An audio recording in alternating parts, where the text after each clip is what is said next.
Desde a semana passada está valendo o entendimento do Superior Tribunal de Justiça, entendimento de que as operadoras de saúde não estão mais obrigadas a cobrir tratamentos não previstos na lista de procedimentos da Agência Nacional de Saúde Suplementar. Essa decisão impacta especialmente pessoas que têm doenças ou deficiências incomuns. É sobre o assunto que a gente conversa agora com a doutoranda em Direito Civil, mestra e professora da FTC, Laine Reis, nossa convidada aqui no Issa Bahia. Seja bem-vinda. Bom dia, Laine. Bom dia a todos. Muito obrigada aí pela oportunidade de estar falando sobre esse tema que é tão importante para o Brasil como um todo. Muito obrigada. Certamente, prazer todo nosso. Antes dessa decisão do STJ, clientes de planos de saúde podiam recorrer à justiça para conseguir cobertura não prevista pelos planos e, não raro, saíam vitoriosos. Agora, com essa nova decisão, Laine, isso fica impossibilitado ou ainda existe alguma brecha para beneficiar pessoas com doenças que normalmente não são cobertas pelos planos? Vamos lá. Quando nós falamos de judicialização, sempre é possível, né? O direito inerente de cada indivíduo é buscar o judiciário para resolver os seus conflitos. Então, de forma direta, esse impedimento não há, porque é uma tutela específica jurídica que cada cidadão, cada sujeito de direito tem de recorrer ao judiciário para ser ouvido. Isso é a tutela direta do direito como uma ciência social aplicada.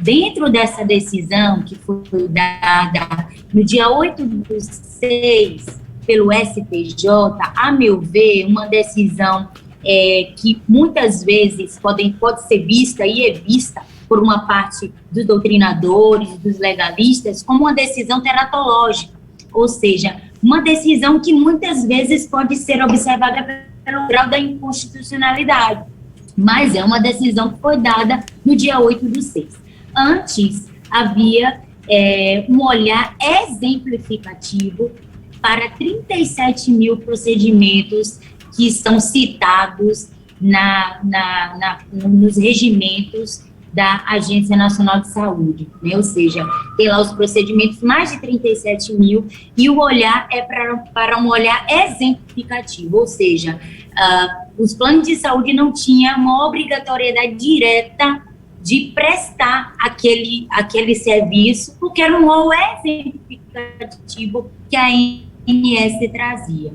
Hoje, com a decisão do STJ, foi uma decisão que mudou o olhar. Por que mudou o olhar? Porque a doutrina e, na verdade, a jurisprudência pacífica era para ser um rol exemplificativo. E com a decisão do dia 8/6, o STJ, na sua segunda turma, decidiu para que o rol agora fosse taxativo, ou seja, a ANS traz as condutas ali, os procedimentos, mais de 37 mil procedimentos, e vai ter que seguir ao pé da letra taxativamente, ou seja, vai ter que ser literal aquela interpretação. Isso embute, meus queridos ouvintes, uma conduta não só para o plano de saúde, né, porque o plano agora vai ter que obrigatoriamente seguir aquele rito que está ali, daquelas condutas, mas também, dentro de uma olhada da legalidade, da jurisdição, uma desvantagem para o paciente, que em algumas situações poderá ter o seu pedido de liminar negado, porque há um rol taxativo, então, ali explícito. Para a gente ser bem prático, você diz que o direito de recorrer à justiça continua existindo, obviamente, mas com essa decisão do STJ, abre-se uma nova jurisprudência. A chance de sucesso está praticamente nula, então. Exatamente. Então, a chance diminuiu. Na verdade, a gente sabe que essas tutelas, elas algumas vezes eram deferidas, algumas vezes não eram deferidas.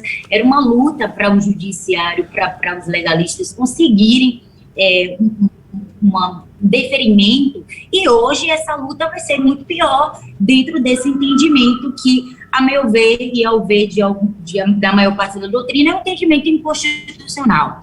Então, dentro de um olhar direto, não é impossível recorrer, porque sempre será possível. Mas diante desse precedente novo de taxatividade, as chances serão mínimas. Laine, apesar da decisão do STJ classificar o rol como exemplificativo, como taxativo ao invés de exemplificativo, a própria decisão também previu algumas exceções. Quais são essas exceções? Isso, então a decisão ela abrange dentro de um geral que vai permanecer os procedimentos básicos para os tratamentos que são da maior parte da população, os tratamentos comuns, né, de todos, mas aquelas condutas de tratamentos que são raros, tratamentos que são específicos, mais profundos e que, de forma direta, há um aconselhamento do Conselho Federal de Medicina para se adotar aquele procedimento, haverá aí uma lacuna de uma exceção para essas situações no geral, o que não engloba, meus caros ouvintes, tudo. Eu vou dar um exemplo aqui das situações em que o indivíduo ele tem a patologia de uma patologia, por exemplo, né, doenças que muitas vezes há um procedimento específico trazido pela portaria, mas já há estudos de equipe médicas que elaboram outras descritivas, e aí muitas vezes esse indivíduo ele vai ficar vinculado àquele procedimento que está lá na ANS, né? Dentro de um olhar direto, o que acontece com o autismo, né? As situações em que há pacientes portadores de autismo, há o protocolo lá da ANS,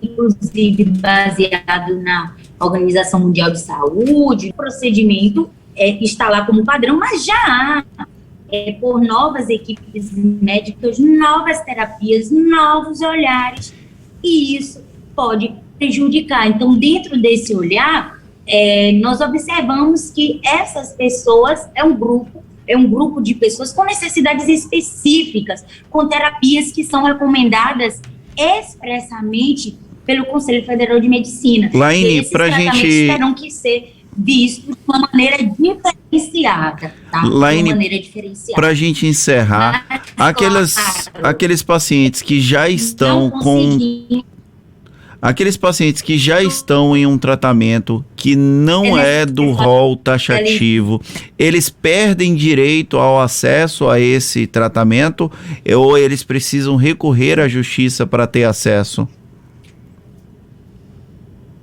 A partir de agora, quem já está com tratamento vai perdurar, até porque o direito não vai retroagir, já é um direito adquirido. Mas a partir de então vai ficar vigente o entendimento do STJ e muitas das situações não vai se aplicar a novas pessoas que buscar aí. E aí diminuem as chances de sucesso dos pacientes em geral, né, nessas situações mais raras. Muito obrigado, então, a doutoranda em Direito Civil, mestra e professora da FTC, Laine Reis, pela sua disponibilidade. Bom dia e até uma próxima, então. Obrigada. Agora, 8h41 na Tarde FM.